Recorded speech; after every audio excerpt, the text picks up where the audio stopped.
welcome back to the channel. Also welcome if it's your first time. Please subscribe and like.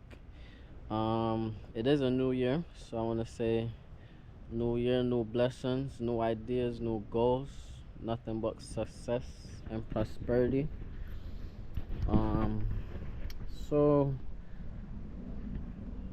starting off the channel right for the new year, this video will be based on like my turbo setup. Just gonna do like a quick overview, like all I needed to do, the budget.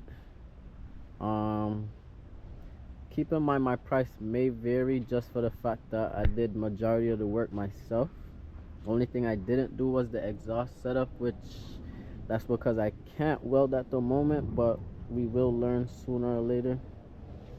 But yeah, the setup overall is just a basic street setup, nothing crazy, just a RBC, full exhaust, obviously 3-inch exhaust all the way back.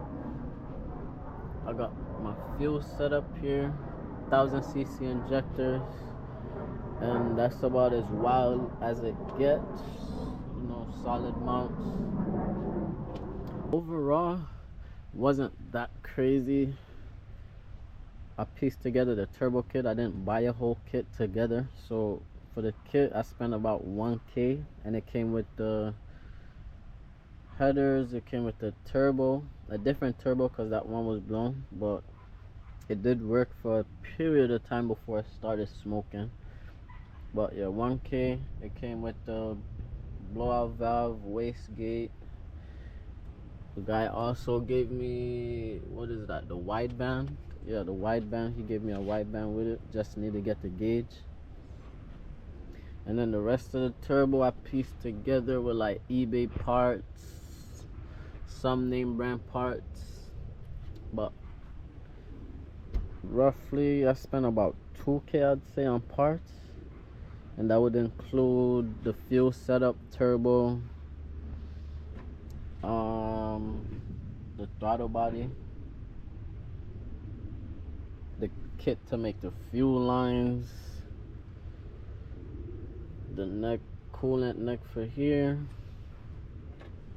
block off plate for right there. Some of these stuff I did get on Marketplace, so again, that's something else to keep in mind.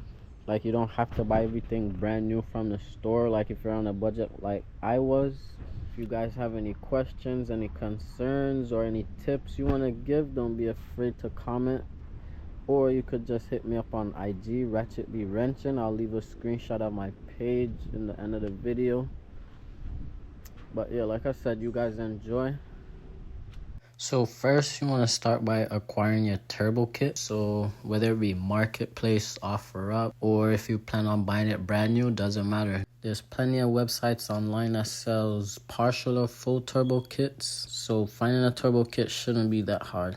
Then if you're like me, I went ahead and did a full K24A2 swap as well. You can boost your stock motor, but I just wasn't sure about like the longevity of that swap, so I just swapped it instead. I just made sure to change all the seals and added a little bit of goodies to it. Then you want to start getting your engine bay ready, like if you want to relocate anything, redo your wiring, etc. I went ahead and relocated my fuse box to inside of the wiper coil, as you can see. You can leave it in place, but I just don't like clutter, so I moved it. Keep in mind you do have to extend the wires, so if you're not competent, don't do it. Then you want to start prepping anything else you plan on installing on the motor. So here I'm painting my valve cover. If you plan on running a catch can, now would be the ideal time to get that welded. And in case you were wondering what I used, I did use rattle can to spray it. Now while this is drying, you want to start getting all your other stuff ready in your engine bay. Here you can see I still have stock injectors, fuel rail, and fuel lines. I swapped that out for a PQY from Amazon. It came with a fuel pressure gauge and like various fittings to configure your setup however you choose. You can leave it like that if you choose to, but keep in mind that will restrict your power goals. So here I am adding my fuel feed and return. I went with a -8 feed and a -6 return.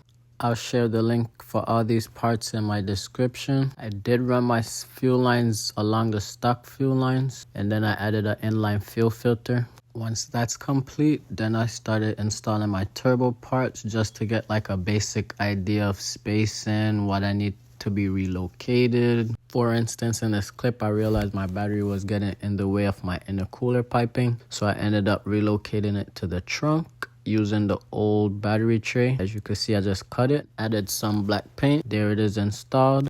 At this point, you're about 70 to 80% there. This is just me test fitting everything.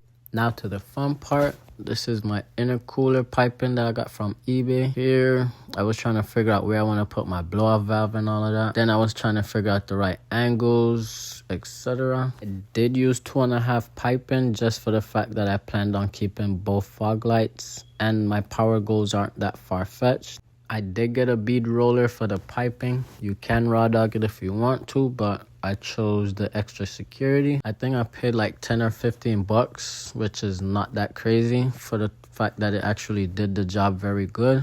And it's also not that hard to use. Here's an example. This is literally my first time doing this, and as you can see, it did come out good. Once all of that is settled, you want to move on to your exhaust. So here you see I had to bring it to a muffler shop because again I can't weld. I did do a full 3-inch all the way back with a vibrant muffler.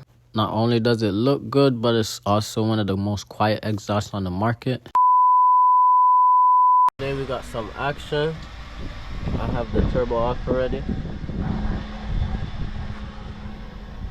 Yep. Shit is cooked. It was leaking oil.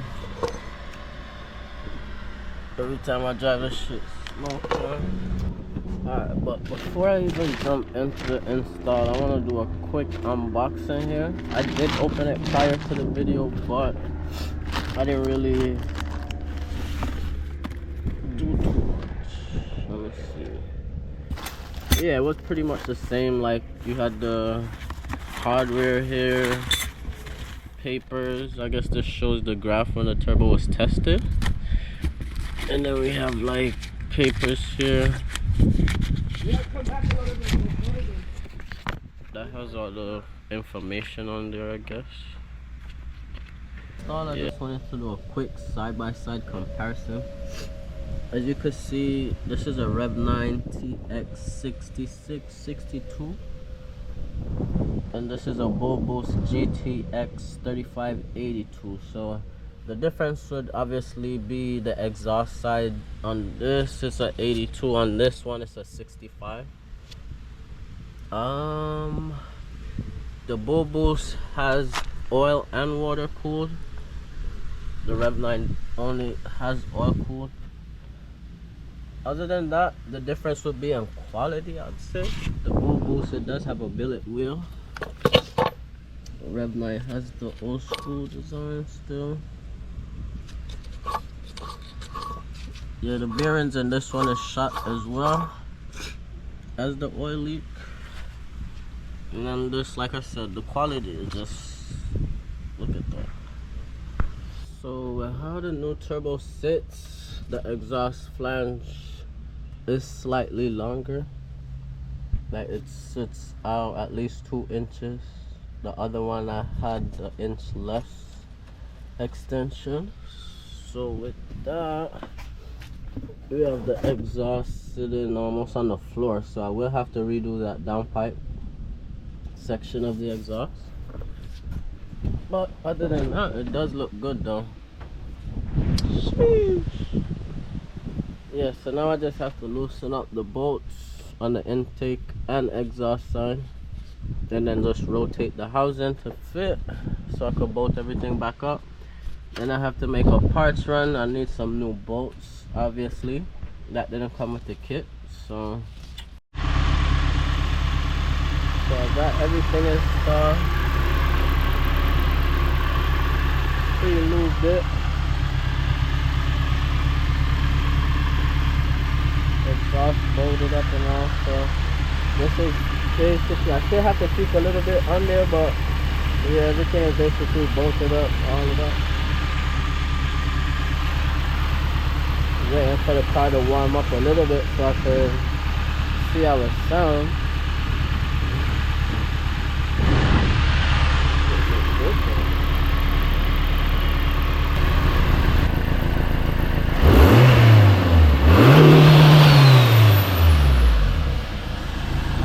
boy.